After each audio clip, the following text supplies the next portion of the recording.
आज के वीडियो के अंदर आप लोगों को बताया जाएगा कि किस प्रकार श्री राम और हनुमान का मिलन हुआ और वाली और सुग्रीव के बारे में भी इस वीडियो के अंदर बात की जाएगी। तो दोस्तों, आज का जो वीडियो है ये रामायण की किष्किंधा कांड की शुरुआत कर रहा है। अरण्यकांड समाप्त हो चुका है। आज हम किष्किंधा कांड के प्रथम अध्याय की तरफ बढ़ रहे हैं। तो दोस्तों, वीडियो पूरा जरूर देखें, साथ ही अपने दोस्तों के साथ शेयर जरूर करें। चैनल को सब्सक्राइब करना ना भूले। कमल, उत्पल तथा मत्स्यों से परिपूर्ण पंपा सरोवर के पास पहुंचने पर वहां के रमणीय दृश्यों को देखकर राम को फिर सीता का स्मरण हो आया और वे पुनः विलाप करने लगे। उन्होंने लक्ष्मण से कहा, हे सौमित्र, इस पंपा सरोवर का जल वैदुर्यमणि के समान स्वच्छ है, श्याम है। इसमें खिले हुए कमल पुष्प और क्रीड़ा करते हुए जल पक्षी कैसे सुशोभित हो रहे हैं। चैत्र माह ने वृक्षों को पल्लवित कर फूलों और फलों से समृद्ध कर दिया है।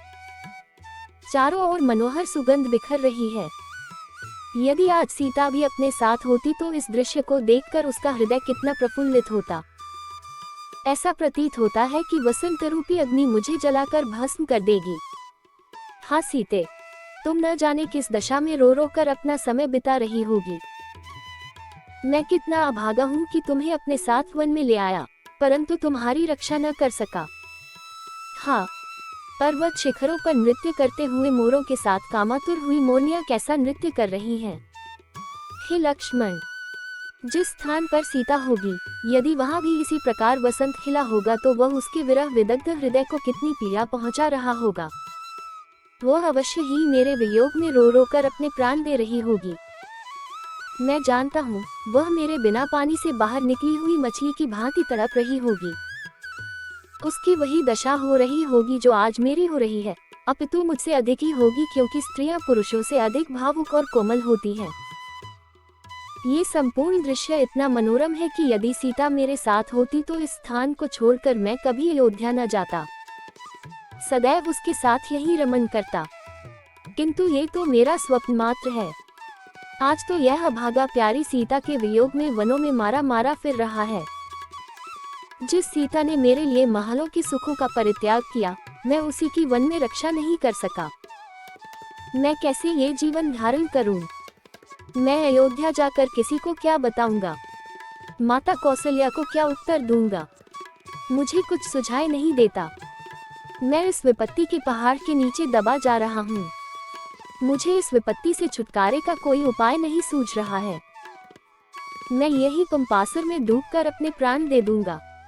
भाई लक्ष्मण, तुम अभी अयोध्या लौट जाओ। मैं अब जनकनंदिनी सीता के बिना जीवित नहीं रह सकता। बड़े भाई की ये दशा देखकर लक्ष्मण बोले, हे पुरुषोत्तम राम, आप शोक न करें। हे तात रघुनंदन, आप यदि रावण पाताल में या उससे भी अधिक दूर चला जाए तो भी वह अब किसी भी तरह से जीवित नहीं रह सकता। आप पहले उस पापी राक्षस का पता लगाइए, फिर वह सीता को वापस करेगा या अपने प्राणों से हाथ धो बैठेगा। आप तो अत्यंत धैर्यवान पुरुष हैं। आपको ऐसी विपत्ति में सदैव धैर्य रखना चाहिए।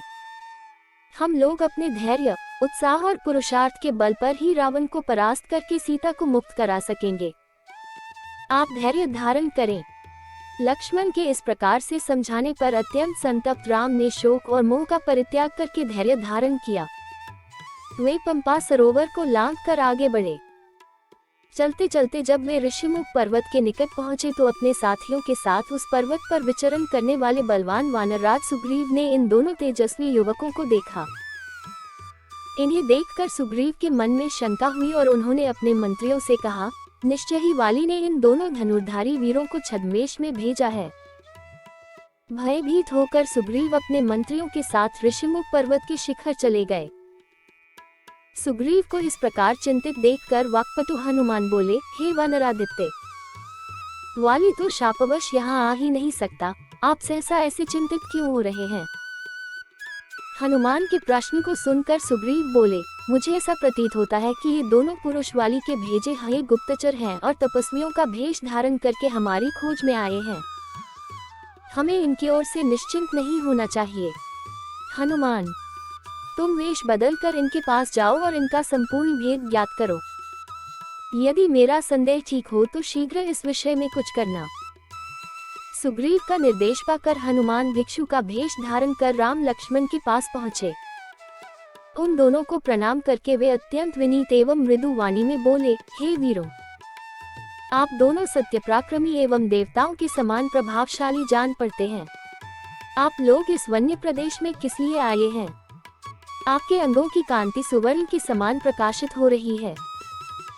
आपकी विशाल भुजाओं और वीर वेश को देखकर ऐसा प्रतीत होता है कि आप इंद्र को भी परास्त करने की क्षमता रखते हैं, परंतु फिर भी आपका मुखमंडल कुम्हलाया हुआ है और आप ठंडी सांसें भर रहे हैं। इसका क्या कारण है? कृपया आप अपना परिचय दीजिए। आप इस प्रकार मौन क्यों हैं? यहाँ पर्वत पर वानर श्रेष्ठ सुग्रीव रहते हैं। उनके भाई वाली ने उन्हें घर से निकाल दिया है। वानर शिरोमणि सुग्रीव आप दोनों से मित्रता करना चाहते हैं। उन्हीं की आज्ञा से मैं आपका परिचय प्राप्त करने के लिए यहाँ आया हूँ। मैं वायु देवता का पुत्र हूँ और मेरा नाम हनुमान है। मैं भी वानर जाति का हूँ। अब आप कृपया अपना परिचय दीजिए। मैं सुग्रीव का मंत्री हूँ और इच्छानुकूल वेश बदलने की क्षमता रखता हूँ। मैंने आपको सब कुछ बता दिया है। आशा है आप भी अपना परिचय देकर मुझे कृतार्थ करेंगे और वन में पधारने का कारण बताएंगे। हनुमान की चतुराई भरी स्पष्ट बातों को सुनकर राम ने लक्ष्मण से कहा, हे सौमित्र, इनकी बातों से मुझे पूर्ण विश्वास हो गया है कि ये महामनस्वी वानरराज सुग्रीव के सचिव हैं और उन्हीं के हित के लिए यहाँ आए हैं। इसलिए तुम निर्भय होकर इन्हें सब कुछ बता दो। राम की आज्ञा पाकर लक्ष्मण हनुमान से बोले, हे वानर श्रेष्ठ, सुग्रीव के गुणों से हम परिचित हो चुके हैं। हम उन्हें ही खोजते हुए यहाँ तक आए हैं। आप सुग्रीव के कथनानुसार जब मैत्री की बात चला रहे हैं वो हमें स्वीकार है। हम अयोध्यापति महाराज दशरथ के पुत्र हैं। ये श्री रामचंद्र जी उनके ज्येष्ठ पुत्र और मैं इनका छोटा भाई लक्ष्मण हूँ। 14 वर्ष का वनवास पाकर ये वन में रहने के लिए अपनी धर्मपत्नी सीता और मेरे साथ आए थे। रावण ने सीता जी का हरण कर लिया है। इसी विचार से कि संभवतः वे हमारी सहायता कर सके, हम लोग महाराज सुग्रीव के पास आए हैं। हे वानर राज, जिस चक्रवर्ती सम्राट दशरथ के चरणों में संपूर्ण भूमंडल के राजा महाराजा सिर झुकाते थे और उनके शरणागत होते थे, उन्हीं महाराज के ज्येष्ठ पुत्र आज समय के फिर से सुग्रीव की शरण में आए हैं, ताकि महाराज सुग्रीव अपने दलबल सहित इनकी सहायता करें। इतना कहते हुए लक्ष्मण का कंठ अवरुद्ध हो गया। लक्ष्मण के वचन सुनकर हनुमान बोले, हे लक्ष्मण, आप लोगों के आगमन से आज हमारा देश पवित्र हुआ। हम लोग आपके दर्शनों से कृतार्थ हुए। जिस प्रकार आप लोग विपत्ति में हैं, उसी प्रकार सुग्रीव पर भी विपत्ति की घटाएं छाई हुई हैं। वाली ने उनकी पत्नी का हरण कर लिया है तथा उन्हें राज्य से निकाल दिया है। इसीलिए वे इस पर्वत पर निर्जन स्थान में निवास करते हैं। फिर भी मैं आपको विश्वास दिलाता हूँ कि वे सब प्रकार से आपकी सहायता करेंगे।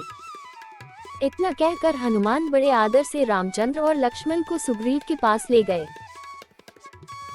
जैसा कि इस वीडियो के अंदर आप लोगों को बताया गया कि किस प्रकार से हनुमान और श्री राम की भेंट हुई, साथ ही हनुमान ने श्री राम को वाली और सुग्रीव के बारे में सब कुछ वृतांत बताया। तो दोस्तों, इस वीडियो को देखने के लिए आप सभी लोगों का बहुत बहुत धन्यवाद। साथ ही अगर चैनल पर नए हो तो सब्सक्राइब करना ना भूलें।